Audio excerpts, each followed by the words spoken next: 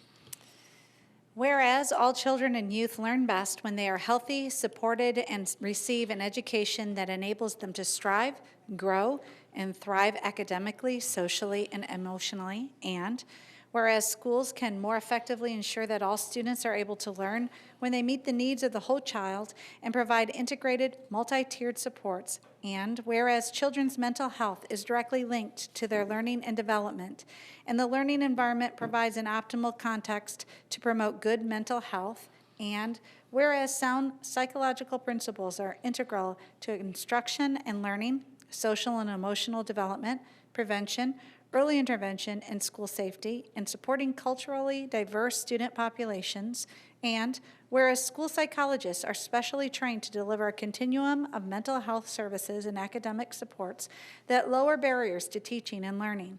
And whereas school psychologists help children to thrive by nurturing their individual strengths across both personal and academic endeavors. And whereas school psychologists are trained to assess student and school-based barriers to learning as well as individual strengths, utilize data-based decision-making, implement research-driven prevention and intervention strategies, and evaluate outcomes and improve accountability. Now, therefore, be it resolved that the School Board of Brevard County, Florida hereby designates November 14th through 18th, 2016 as National School Psychologist Awareness Week. What are the wishes of the board? Move to approve? Second. Moved by Mrs. Nisi, second by Mr. Craig. Any discussion? Yes, sir.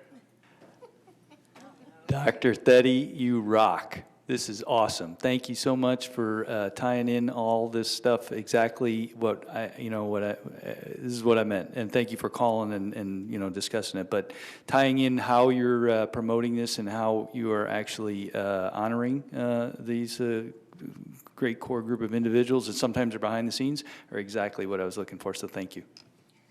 All right. Yes, Mrs. Belford. Speaking of core group of individuals, we should probably recognize Maggie, who has been sitting out here quite patiently and does all of that behind-the-scenes work that Mr. Craig was referencing. So Listen, thank you, you Maggie. for all of the amazing work that you do in our district. Okay, let's vote.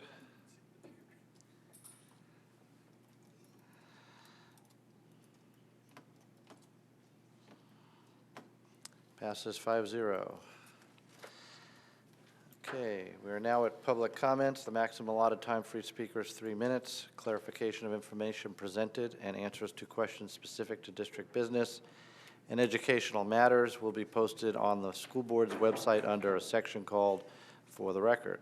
Please be reminded that profane, abusive, or slanderous speech is not permitted.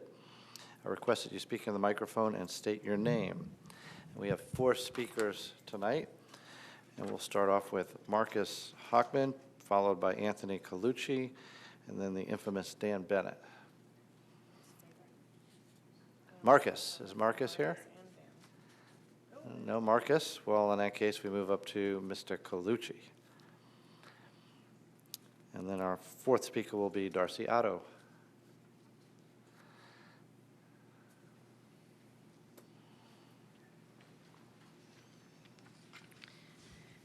My name is Anthony Colucci. I'm the Vice President of the Brevard Federation of Teachers. First off, I want to offer sincere thanks to Dr. Blackburn and his team for instructing administrators to grant comp time to ESE teachers that put in extra hours due to the malfunction of the Enrich software. It's small efforts like this that can do big things to build morale. I want to address a larger issue, though, and that is the model we are using to collaboratively solve problems. Let's look at what happened with Enrich. First off, there have been problems with Enrich going back 4 years when it was first being used. 5 months ago, the Florida Today ran an article about problems with Enrich. One I was quoted in, along with a couple of you on the board. 5 months later, we still have the same problems. When BFT brings an issue to the board or media, we don't do so flippantly. It means we've heard about the issue from a significant number of teachers. We consider bringing the issue the first step of the collaborative problem-solving process. We consider the issue to be serious, and we want action to solve the problem. In the situation with Enrich, the process stopped there. We stopped at step one of the problem-solving process. My favorite president, FDR, said, "It's common sense to take a method and try it. If it fails, admit it frankly and try another. But above all, try something." So whatever the method was that we used in this situation with Enrich, let's not apply that to the serious situation we have with ESE in this district. Most of you were at the regional meetings. You heard about the concerns teachers had with ESE and how they're negatively impacting our students. BFT alerted ESE district leadership early in the school year about these problems. That's what we consider the first step of this problem-solving process. We move to the second step of the process, which is to brainstorm solutions. We strongly feel that ESE district leadership needs to communicate directly with teachers to narrow the enormous gap of misunderstanding that exists about ESE rules, policies, and procedures between the district leadership and teachers.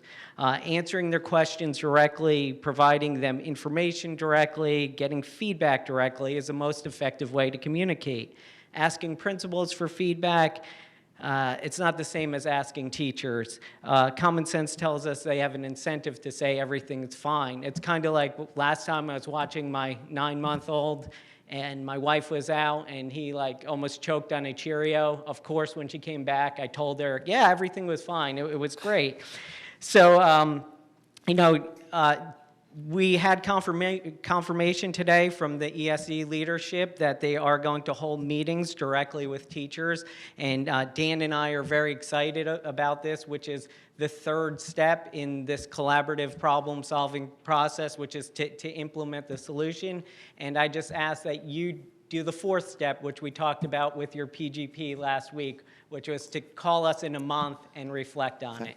Thank you. Thank you.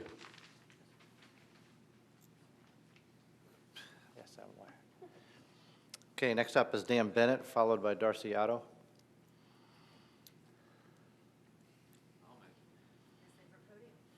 You can move it closer if you like. I realize this actually comes up. I could walk around with this thing. I'd have to call security on you. Good, you probably would. Good evening, members of the board. Good evening, Dr. Blackburn. Good evening, Cubs fans everywhere. You could pretend that you have a little bell in front of you, and there's a sports show somewhere where every time there's a cliche, you just ring the bell, so we'll just do theater of the mind. Anytime I slip out a cliche, just ding. It's time to think outside the box. There's the first one for you.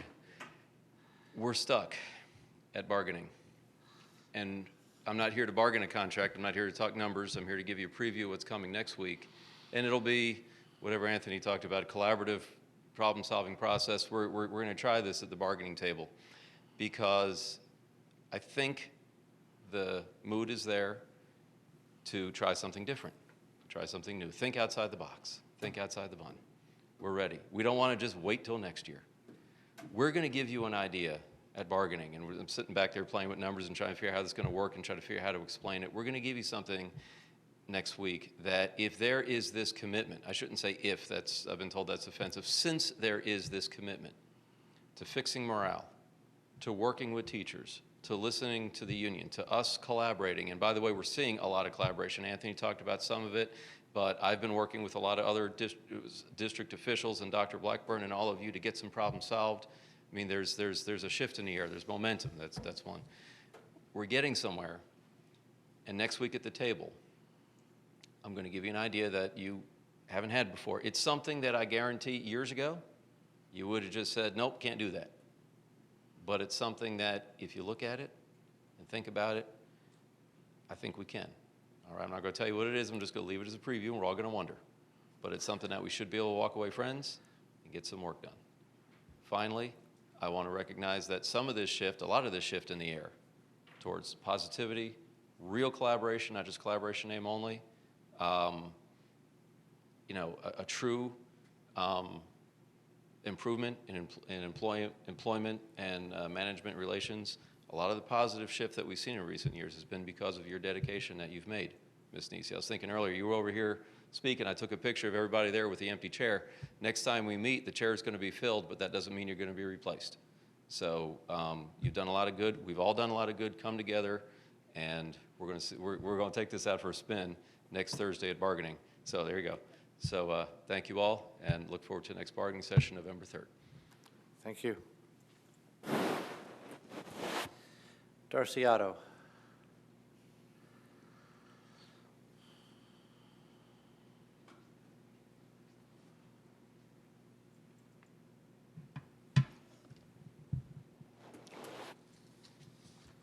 Good evening.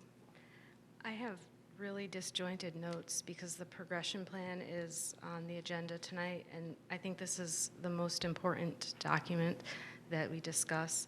And I always refer parents when they come to me asking for my help as an advocate to our progression plan. So I went through it with a fine-tooth comb, and I want to bring some things up for discussion before it comes up for consent and then for a vote. We have an item on the progression, or in the progression plan as an attachment that is a retention letter. It's a sample retention letter. That appendix item, the exact retention letter, has gone home in some of our schools already in the first quarter. I have a really hard time wrapping my brain around this, why we are suggesting to parents that we might retain their children after 9 weeks of work. Because I send my kids to school to learn things because they don't know things. So they have to go there to learn. And I understand for sure the statutes that indicate that, satisfactory progress on, or passing the FSA, or whatever, is a requirement. But it seems to me that the threat of retention in the first 9 weeks is just very difficult for a lot of parents.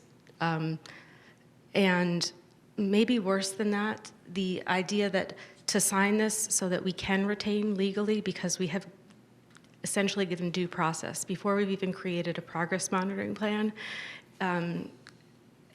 is difficult for me. So I want to just bring that up for consideration.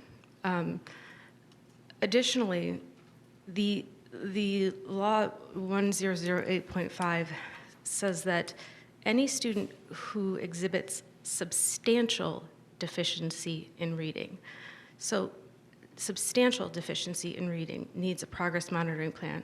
Not every student, anyone who has substantial reading deficiency, so that everyone should be subject to the potential for retention based on an FSA score is, I think, a misinterpretation of the law. Something else that I think hopefully we can discuss in terms of adding to our progression plan, I was pleased to see that the elementary programs website has added to our MTSS information on dyslexia, but I don't see that anywhere at all in the progression plan. What I see in the progression plan are flow charts that say we should talk about retention before we talk about a diagnosis of a potential learning disability. And I think that is a huge misstep for our kids. I know I'm out of time and I have so many more things, but to retain a child should be a last resort. Thank you. You can send us your concerns. I'm sure we'll look at them. The board wishes to thank this evening's speakers. Your willingness to speak to the board is appreciated. That moves us to the consent agenda. Dr. Blackburn. There are 15 agenda items under this category, 2 with prior information. Does any board member wish to pull any items on consent? F22. F22. Anybody else?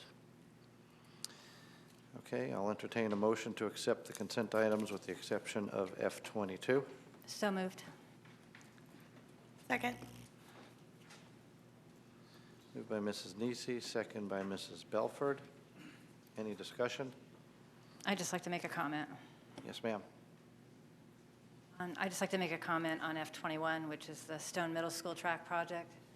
I would just like to give a shout out to Dane and everyone to finally see that project come to fruition. Stone has not had a functioning track for as many years as I can remember being on the board. And I would just like to say thank you, Dane, for seeing that finally come forward.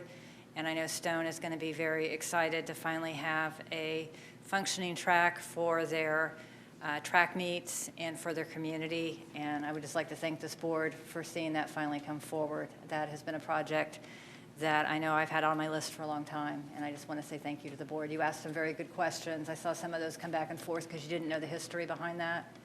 And at this, my last meeting, to see that finally come to consent is very exciting. So I just wanted to say thank you to everyone, especially Dane. Thank you to you and your team. That is a very welcome item, I know, down at that middle school. So thank you. Anybody else on consent? If not, let's vote.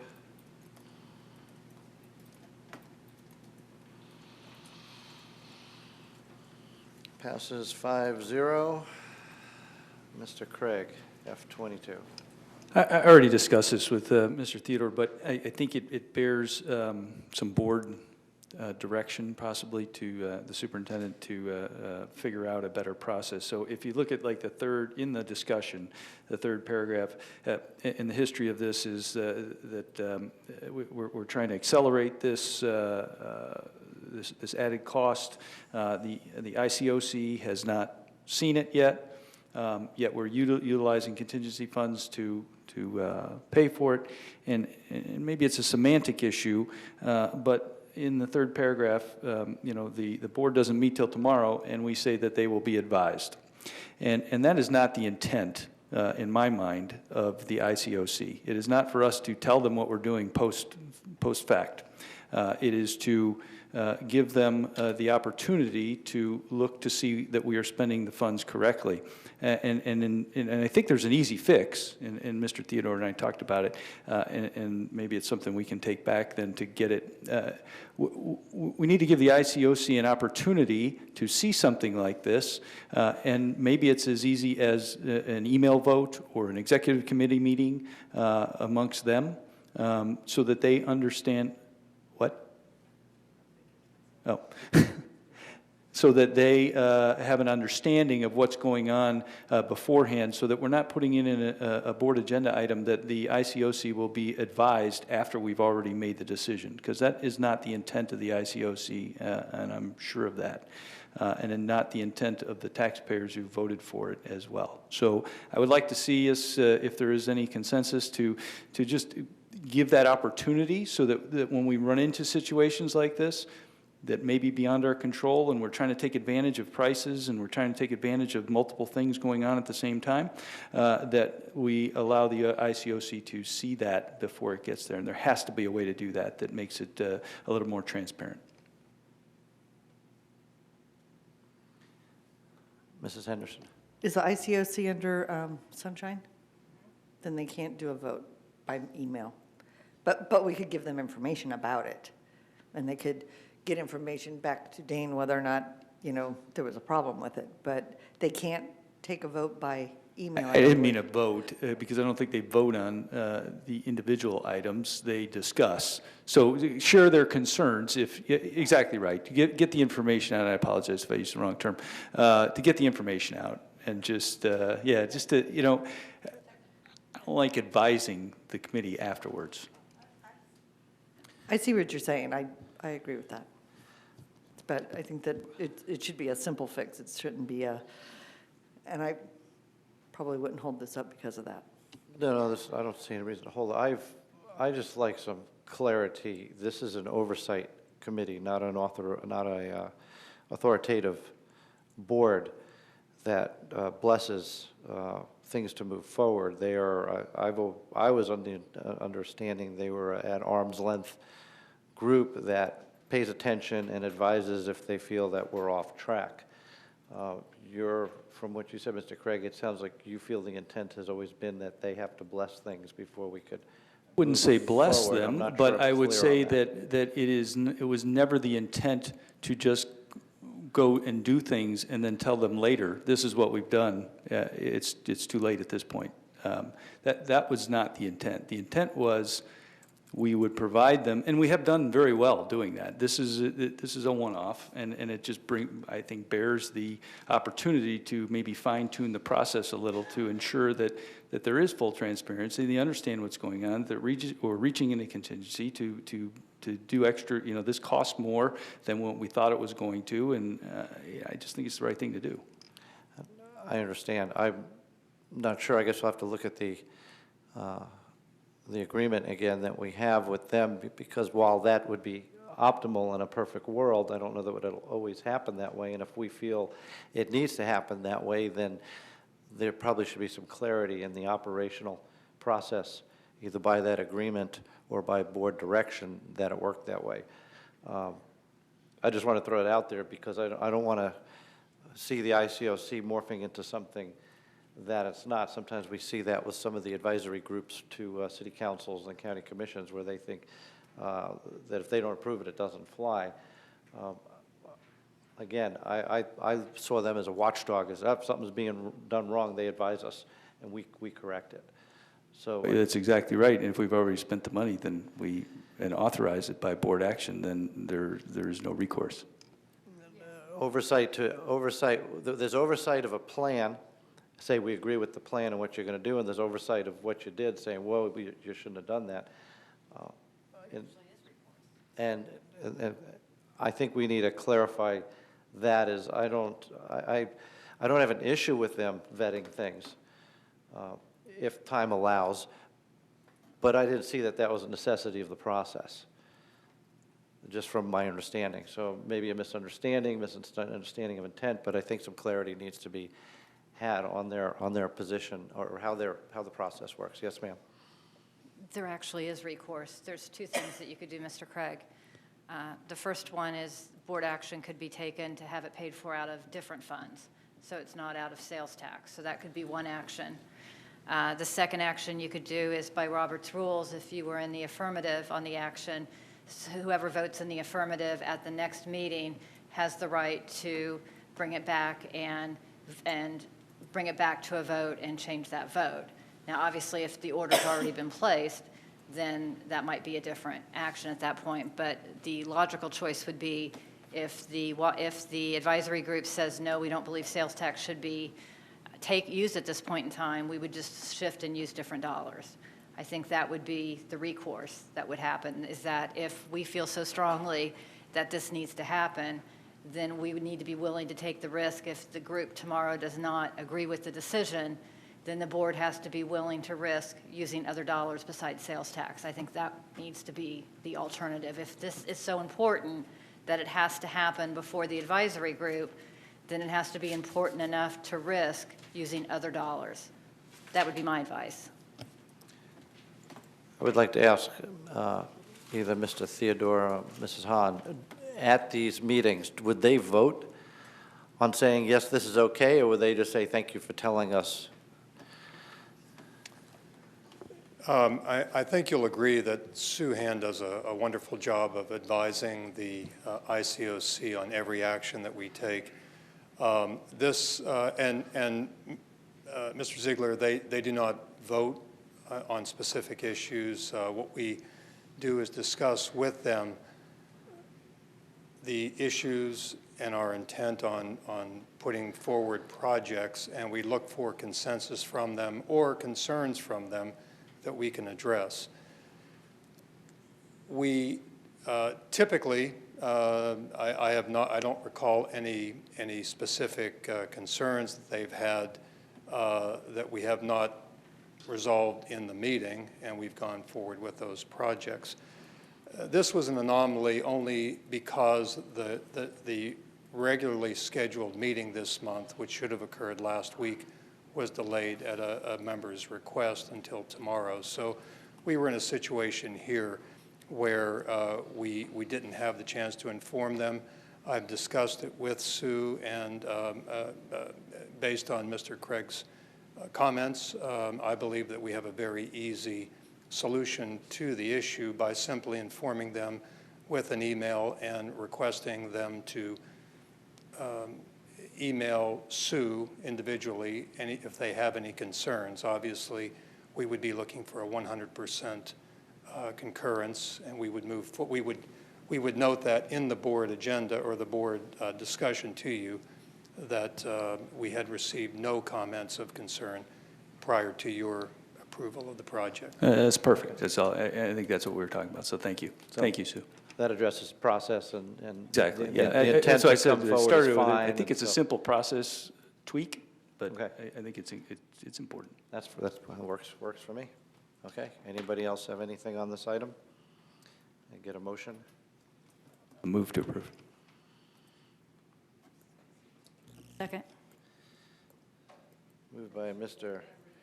Craig, seconded by the departing Mrs. Nisi. Any further discussion? Not hearing any, please vote. Not coming up. Voice vote. All in favor say aye. Aye. Opposed? Passes 5-0. Okay, does anybody need a break at this time?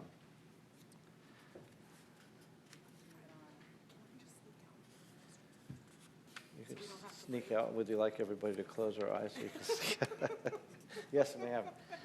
You know, and it's interesting because city councils and the county commission, they'll all slip off every once in a while to whatever, and that's, I think, we've rarely have done that, and I think it's perfectly fine if a board member needs to step out for something. I've never had an issue with that. Good, now we can pass a few things without Mrs. Belford. We're going to move on to the action agenda, Dr. Blackburn. There are two items for your consideration. First is item G29, which is purchasing solicitations. Okay, what are the wishes of the board? Well, we can, if somebody's absent for the vote, we're absent for the vote. If she was concerned, she'd be here. She didn't want to take a break? Move to approve. Second.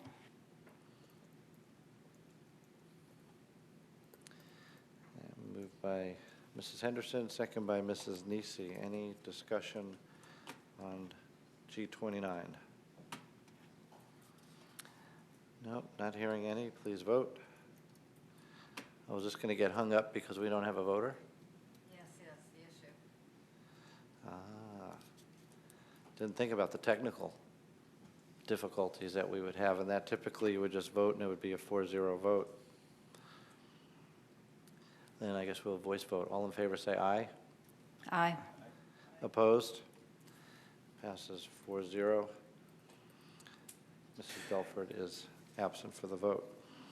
Item G30 is on department and school-initiated agreements. And what are the wishes of the board? Move to approve. Second.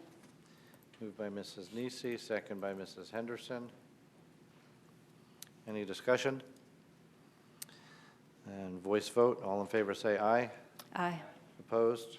Passes 4-0. Mrs. Belford is absent. All right, we'll move on to the information agenda, which includes for board review and will be brought back for action at subsequent meeting. No action will be taken tonight. Dr. Blackburn.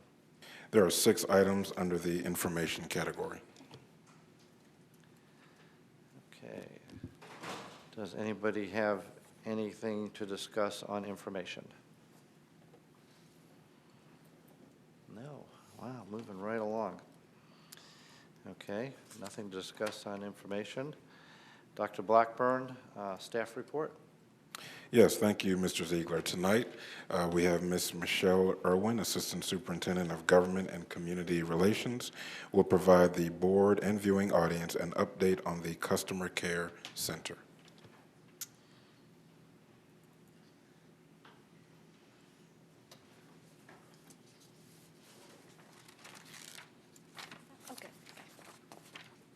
Good evening.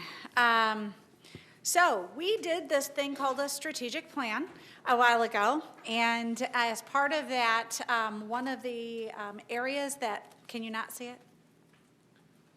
Can you see it on your computers? The press.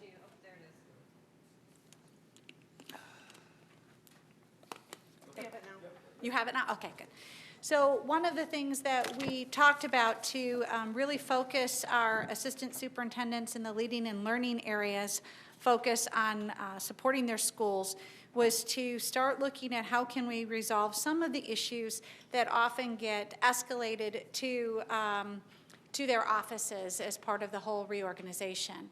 So we have been, in essence, building and sailing this ship as we go. We are in a pilot phase, but at this point, we're coming forward with some information to share with you and to bring forth our recommendation as how to move forward with this. So customer care is a reimagined, so to speak, of our customer service program.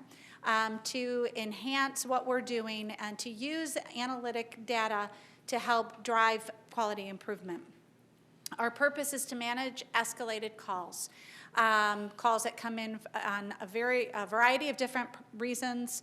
Often it's parents that are concerned. They don't like some of the decisions that get made, or they have concerns about transportation, athletics, food service, you name it, the things that used to go to our area offices and some of which had gone to Dr. Theddy's office in student services are now being mitigated before they ever get to that level, and often very few so far have been moved up the ranks to those people.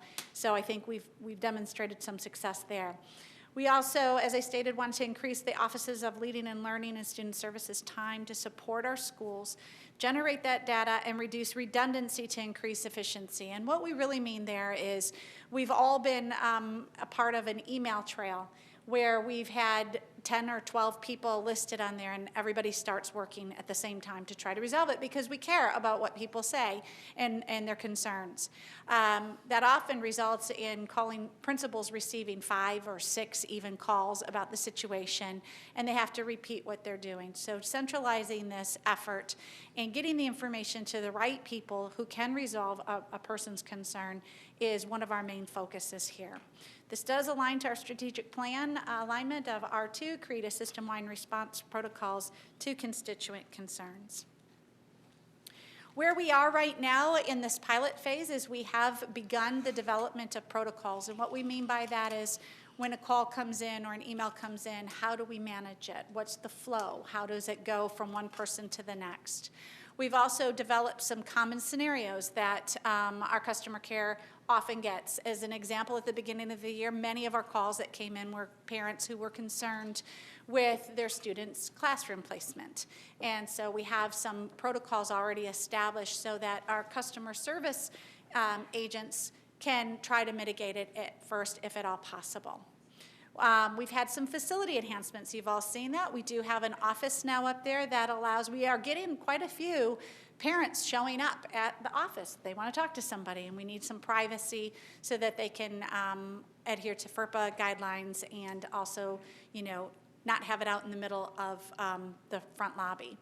We have issued an RFP for a software management tool that right now what we're using is a combination of our HEAT database, which when you talk to Tom Fitzgerald and so forth, it's kind of a glorified Excel spreadsheet, so to speak. We do paper copies. This is one case right here in front of you. And so we're looking for software that we can do workflow. In particular, we can document data, and we can see how we're managing issues from all the way down in Palm Bay all the way up to Pinewood. We want to share that data with senior leadership so that we can improve upon our quality efforts. We have issued a survey to principals because most of what we're getting is supposed to end at the principal's door, and then we get it. So we've surveyed our principals, and we have looked at the administrative position. We brought forward to you at the time of the reorganization a customer care administrative role. There was concerns there. I think we were really blessed that we were given the opportunity to have Linda Piccolello step in and finish out her principalship with us to really drive these efforts, and that's helped us refine that position, and we'll share that in just a minute. So just real quickly, the protocols when we were customer service and not customer care. In general, and these are generalities, phone calls were answered, They generally were directed to the appropriate party. Often they would help them with navigational issues, phone numbers, things like that, but they were not problem-solving issues or trying to problem-solve those things. And then were documented in the HEAT database. There was no expected follow-up for our staff there. We never expected them to ensure the customer was happy in the end. That is one of our goals for this program. With walk-ins, much of the work was signing in and checking them into the security system, directing to the appropriate area, calling departments to have an escort come up. And again, no anticipated or expected protocol for follow-up with people after they exited the building. Our new protocols have been expanded. We're asking that not only they answer the calls, but they listen to the concern and gather pertinent facts.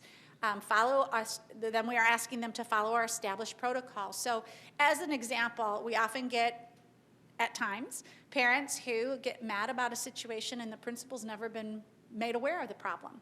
And so they know to ask the question, those fact-finding questions. Have you spoken with the principal? If not, direct to the principal, document it, and do follow-up later. So that's where we're headed with that.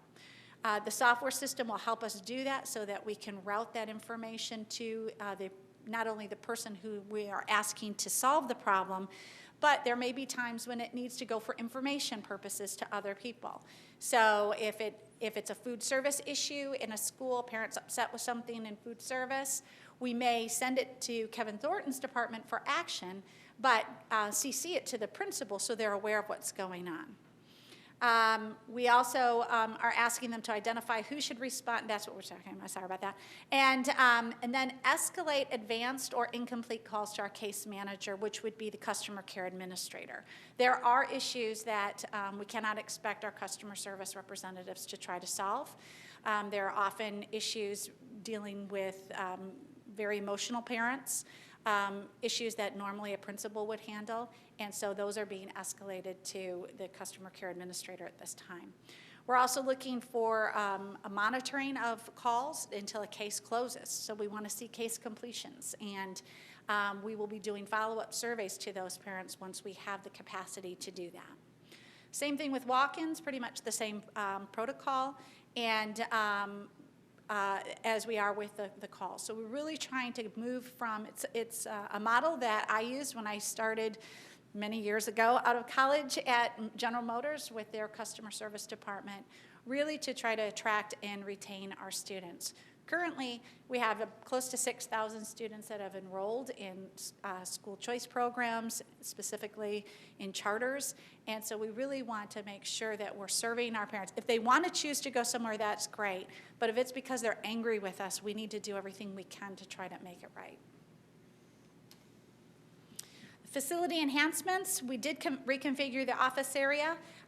One of the things that has been a concern of mine from the day I walked in and took over the customer care or customer service department was the fact that our customer service representatives were trapped in that configuration. They only had one way to get in or get out, and if there was ever a violent person in the building, they were really trapped and at the mercy of that person. So I worked with Dane on this, and so now we have a couple of different escape avenues for them, which makes all of us feel a lot better about the configuration.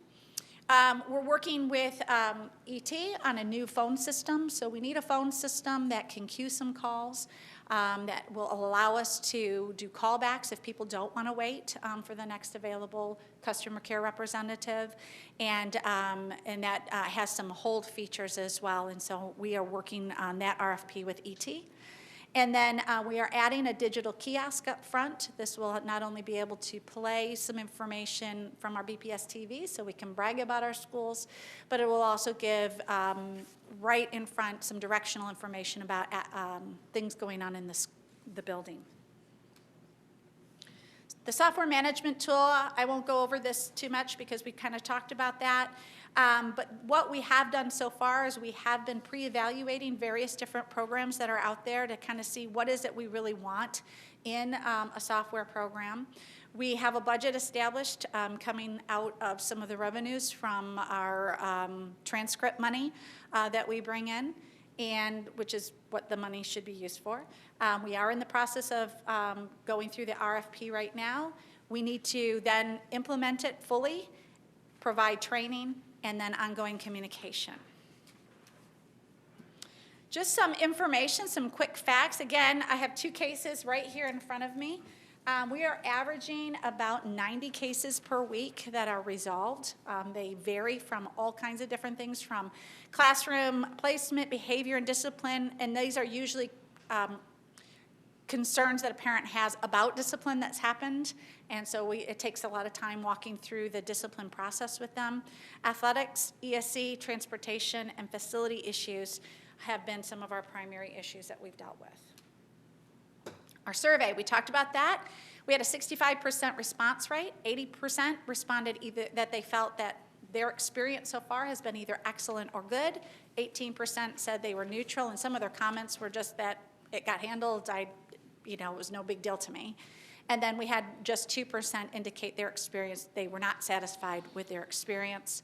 I spent some time talking with both, with Dr. Thuddy, Dr. Reinhardt, and Ms. Klein about their feelings about how it's going so far, and I think Ms. Pecolillo right now is on vacation, and I think I heard, when is she coming back? Because they are mitigating quite, the team up there is mitigating quite a bit of that information that's coming through.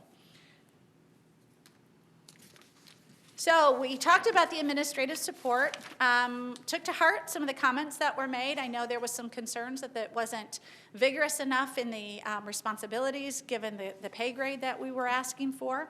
So previously we had asked for a customer care administrator at a principal level pay grade. Our new recommendation is that we have a customer care administrator.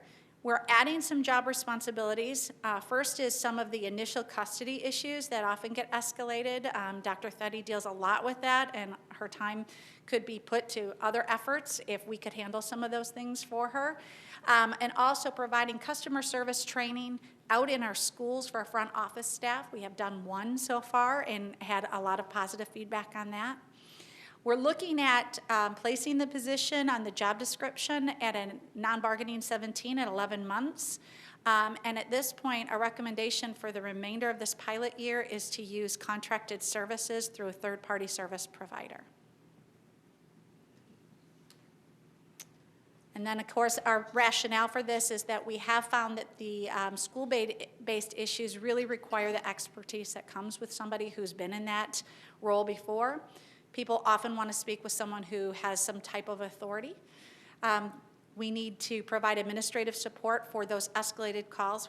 Our customer service people were not hired with that expectation, and while we're asking them to step up some, we also know that they need some support that way. It reduces our redundancy, generates that data for quality improvement, and increases our customer satisfaction overall is our expectation. Questions for me? Any questions? No? You do? Go ahead.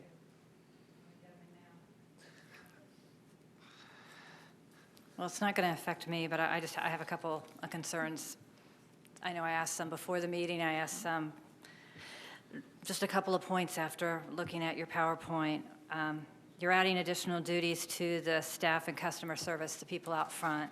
Specifically, you're asking them to do follow-up in the new model. There's times out there that the phone never stops ringing. That's correct. Where in the world are they going to find time to do follow-up? What we're looking for in our software product is a survey, an automated survey. So that's the follow-up that we're asking.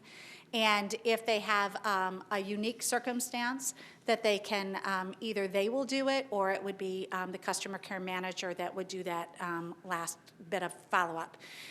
Just so you know, up there, and we've spent a lot of time looking at time studies and so forth, it ebbs and flows, the time when we do have really busy times. And then there are times when it's not as busy and the phones are not ringing. But certainly that's part of the whole evaluation process as we look and see. But in particular, we're looking at the survey to go out to people, customer satisfaction survey. How much time does it take to log in the initial information? Because they're not doing that now either, are they? They do log in quite a bit of information in the HEAT database. So They don't log in, and I still will not have them log in, things like just they're transferring a call to somebody or something of that nature. But they do, in our HEAT database, log in quite a bit of information. And so right now, they're doing it by hand, and it's working. They're handwriting everything right now. I just know that once we start down this road of gathering data, I see what it's done to our teachers and our other employees. I certainly don't want to go down this road with customer service, so I'm a little nervous about the data gathering. The other thing is the cost for the facility upgrades. Everything from the upgrades up front to digital kiosk. Where will the money come for those things? I believe Mr. Theodore budgeted about $15,000 for the facility piece. The kiosk we're paying for out of advertising revenue because we plan on selling advertising on there as well to generate revenue. And the phone system is part of a comprehensive phone package that Mr. Fitzgerald was already working on. He had already planned on replacing the phone system up there. I believe he is. That's really a question for him. Okay, because the reason I bring that up is that the other items, there were many items that we've had to go out on the road, including myself yet, on a capital outlay plan and prioritize. One of them, as all of you up here know, I was not happy, was a number 3, which I consider a safety measure. And I guess I'm just wondering, why aren't these on that list? Why were these not separated? Why are these special? I don't know. Mr. Theodore, if you can help me with that one with the facilities? I'm not sure how that all happened. Just curious why I have to beg for windows and doors and kiosks and phones are separate, that's all. Well, again, the kiosk is coming out of ad revenue to generate additional ad revenue, so. Mrs. Nisi, I believe the answer to that question is that when Dr. Blackburn presented his strategic planning initiative, he requested a $35,000 facility budget to implement that plan over the summer. This $15,000 for the front end here was part of that $35,000. We didn't get to it until we could have a design done, so it lagged behind the summer facility improvements. So the improvements for the facility out here weren't part of the capital that were out there in our capital outlay. The things we're going out and talking to the public, the $35,000 has not been a part of that plan. So everything that we're talking today is separate? Yeah. I guess what I'm getting at is public perception. Since this is my last time up here, and the reason I'm pushing hard here is that the 5 of us are out there this week, next week, and the week after, going out there and talking to people about priorities. And people are going to be coming up here not understanding the different buckets of money we have. And so as we're looking at the different priorities, and we're out there telling people what we have money for and what we don't, and they're going to be coming up here seeing new things up here, such as a kiosk, and the question will come, why are we spending money on a kiosk? Why are we spending money on improvements to the boardroom when you're out here asking me to prioritize things to our building? And I guess timing is everything. Public perception is reality. And I guess I'm just asking you, Mrs. Irwin and the board, to be very careful as you go forward with these, because people are going to mix them all up into one item. And that's all as I'm saying as you go forward with this. They may be separate, but the public doesn't understand that. Mrs. Henderson. Excuse me. So I'm just curious, is there a new process in place at the schools that sends people to customer service, or are these natural calls that already come to the front desk that they would normally give to Dr. Setti, and they're capturing them first? Correct, that's correct. Ideally, we do want to get to the point where we are working with our schools. You know, if you have the software program working effectively and everybody's been trained and they understand how to use it, ideally, if a parent leaves in a principals concerned that this is probably going to go further, they can actually generate that case file, so we have it there, and it can be pulled up automatically. There's also, we do get sometimes the same people who have these concerns, and so it allows us to copy over things and pre-populate, so we have kind of a running history, and we know how to better serve. Excuse me, you say we do about 90 a week. Do you have a log that we could look at to see the kinds of calls that come in? Linda does right now. Okay. Everything's being handwritten, for us to get started, so, yes. And you talked about protocols for the customer service staff and what they're going to do. Is there a new document written? Yes, they have a, and it's a, like I said, this is a pilot. It's a living, breathing document. It changes daily as we finish out a pilot year. There's just no way to do it and develop it all first without actually getting in there and doing some of the work. And on the escalated calls, how does that occur? Generally, what we're asking is that when the call comes in, they try to gather the information, and if they can help the person, it might be a question about transportation. And so they can begin the call, the case, so to speak, and then send it over themselves. But if it's something where the person is adamant that they're not happy, that they want to talk to somebody else in authority, they want to talk to somebody in Dr. Blackburn's staff, and that kind of thing does happen, then they are escalating those up to Linda. So they're really starting to work as quite a team in there. And we've had a lot of really positive feedback from the customer service reps on how much they've appreciated Linda's support up there to help them with this.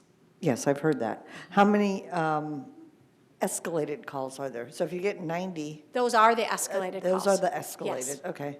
Mm-hmm.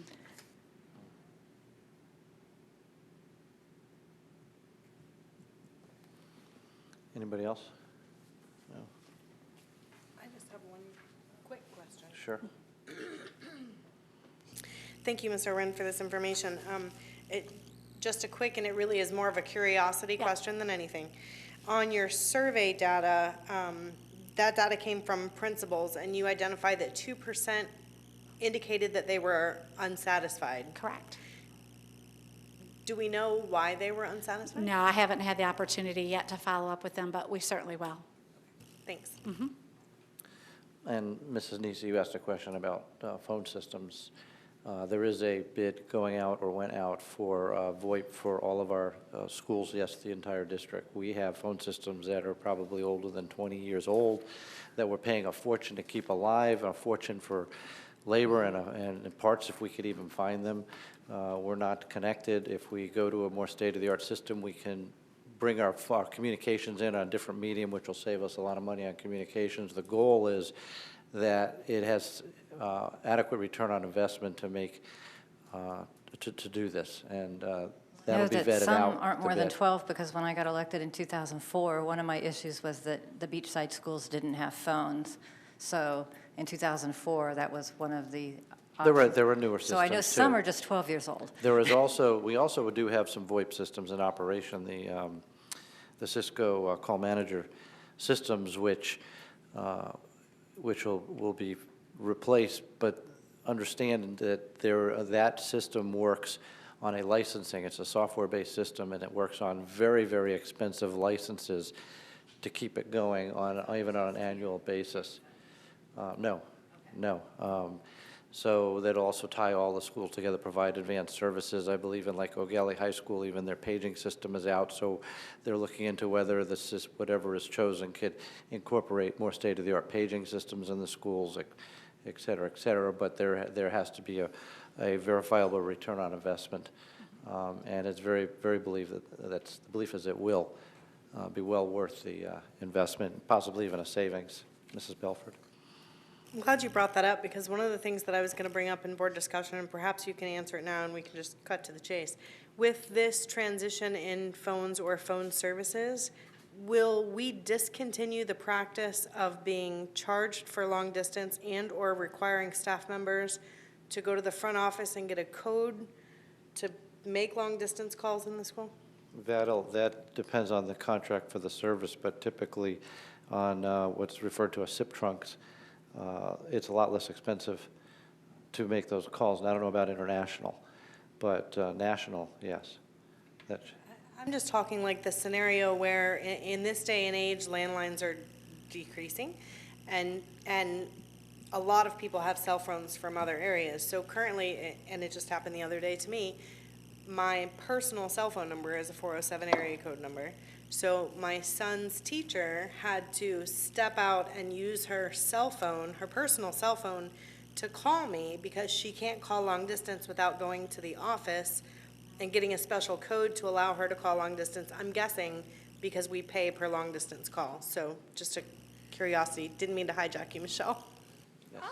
Oh, I didn't see I looked back there for you, Mr. Budo. I didn't see it, so I was speaking up on your behalf.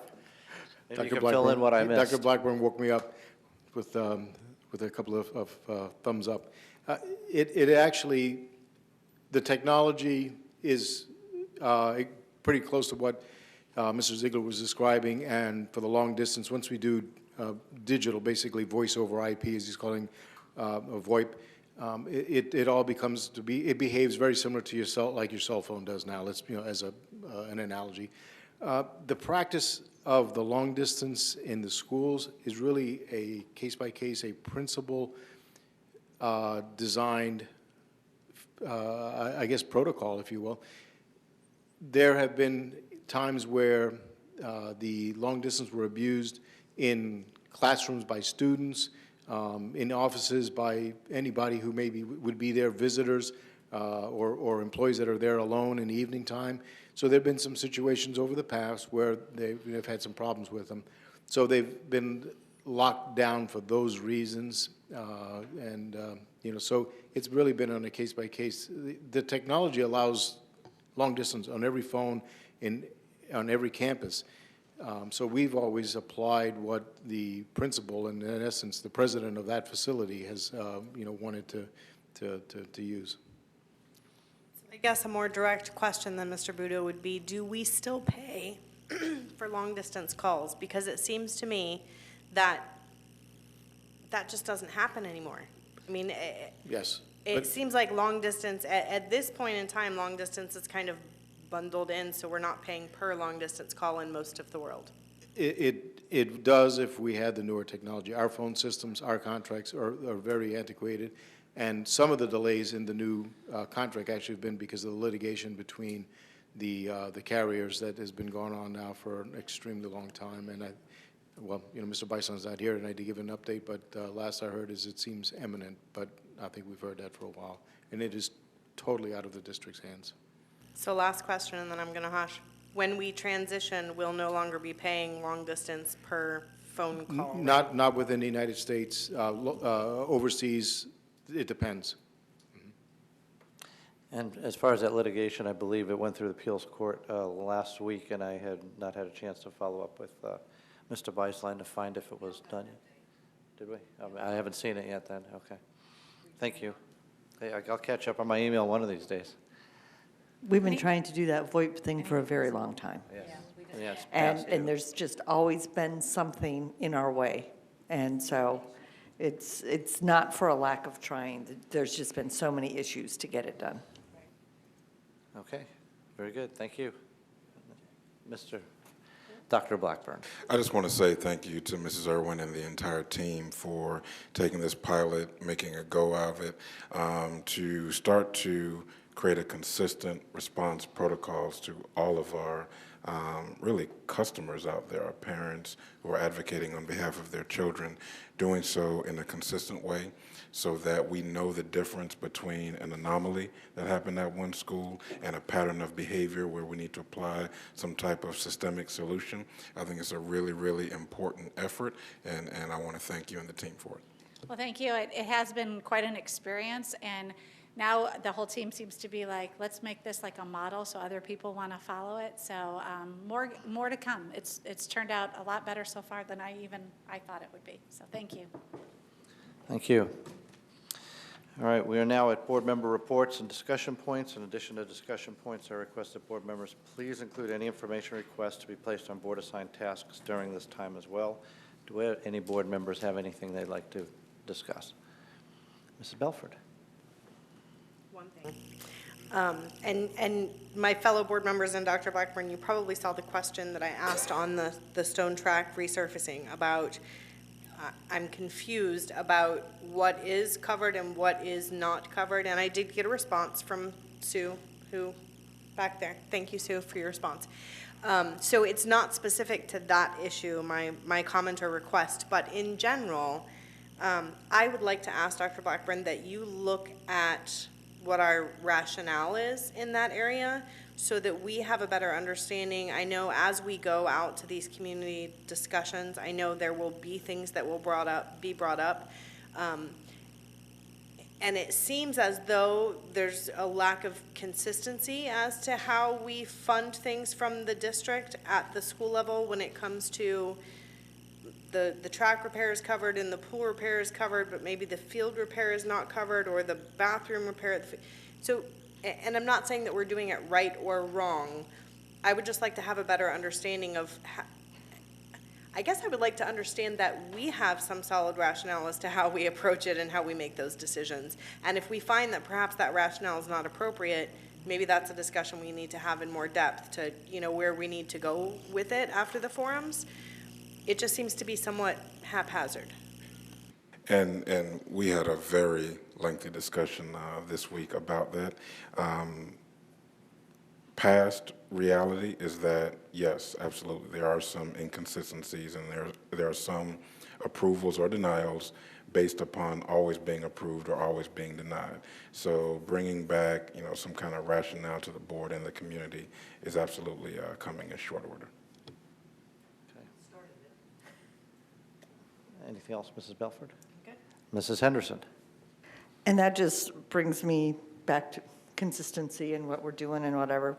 Back to loan payments and how we were going to, in the future, in the past, how that's going to happen, who gets loans, who doesn't get loans, for what reasons, and I'm going to just mention it one more time, is the school-age child care funds still need to go back to the schools. I know that you're looking at it, we've talked about it, but I say that because when you're talking about the elementary schools and that we don't pay for the playgrounds, they used to use those monies to pay for those playgrounds because they had money in those funds. So, I know, but for the most part, it stopped a lot of the bleeding. So anyway, I'm just bringing that back up for reference.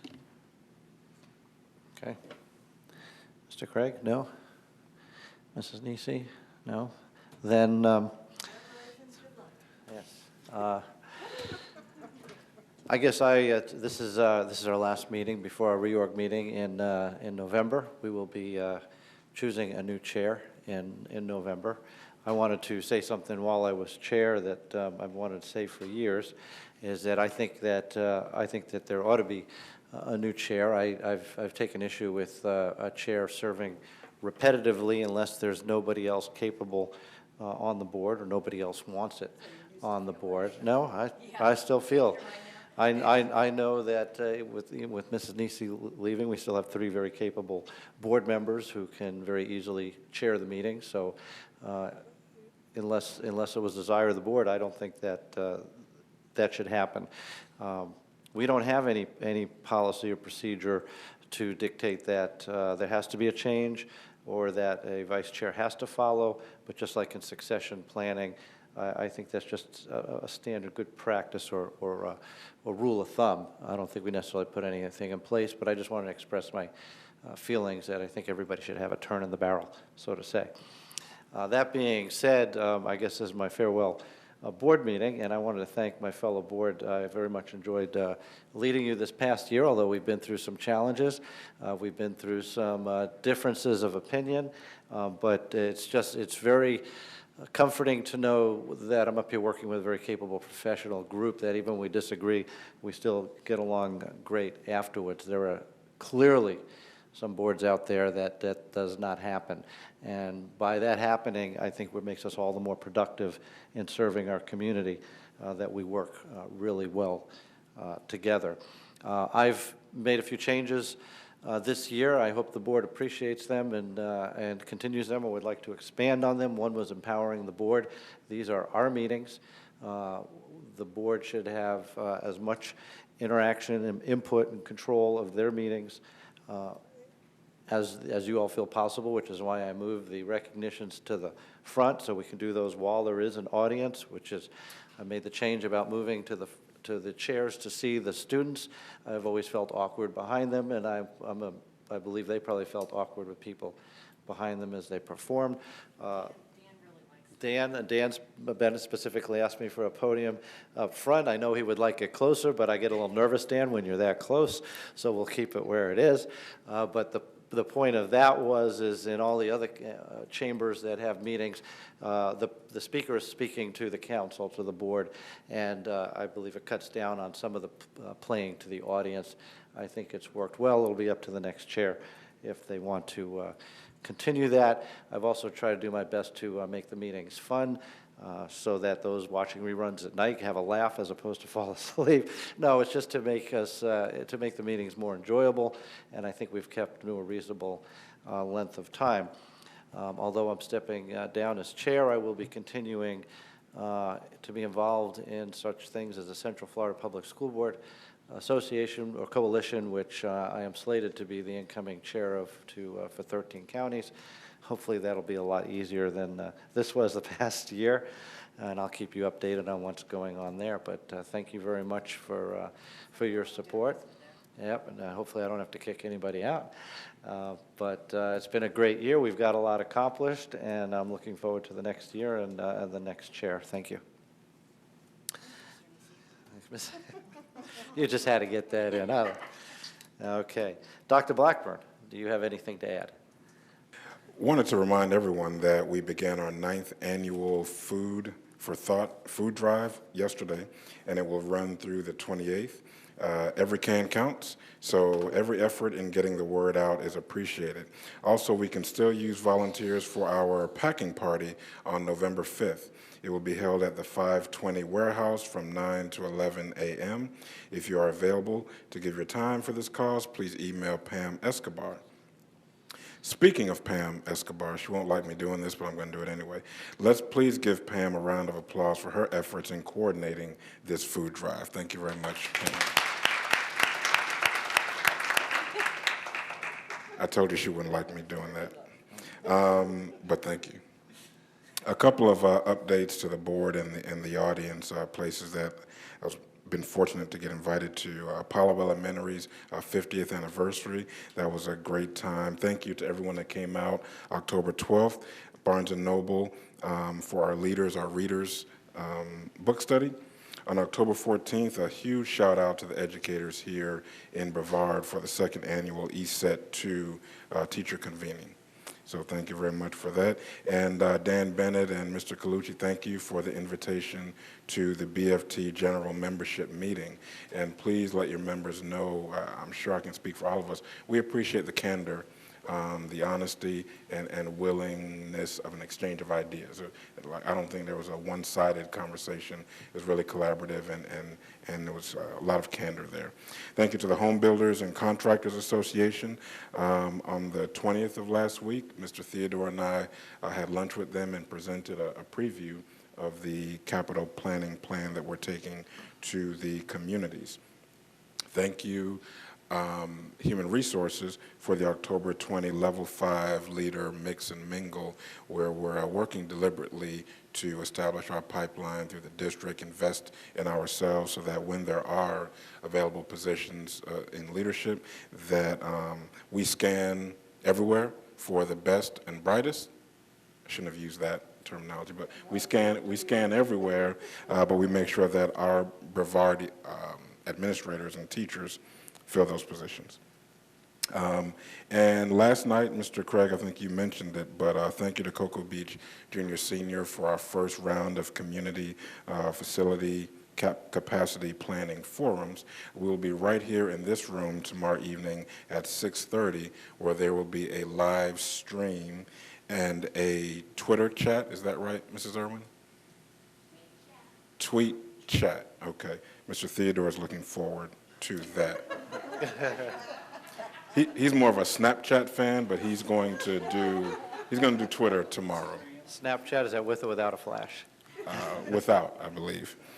More information from Human Resources. October 15, 17 of Brevard's Future Educators of America, FEA Club presidents and vice presidents and members attended a leadership summit sponsored by the University of Central Florida called Educators Rising. Educators Rising is the new name for FEA clubs at the national level. A tremendous thanks to Dr. Dan Ezell and the Educators Rising Intern Club members for your hard work in bringing this summit to fruition and making it a success. Something I'm really, really excited about, the Office of Recruitment and Retention is corresponding right now with neighboring colleges and universities to invite their December graduating students to our very first intern fair. The intern fair is scheduled for December 15, 2016, from 4:30 to 7:30 right here at ESF in the boardroom. It is their desire to be the first in line to bring some really, really good and talented educators here to Brevard to get dibs on them before other school districts are able to get dibs on them. So really looking forward to that. And last but certainly not least, we're closing in on the end of October, Breast Cancer Awareness Month. Real Men Wear Pink. Thank you everyone for the support. And if you haven't already donated to the American Cancer Society of Brevard, please do so. Thank you. Okay, thank you. Anybody else have anything before we adjourn? Meeting's adjourned.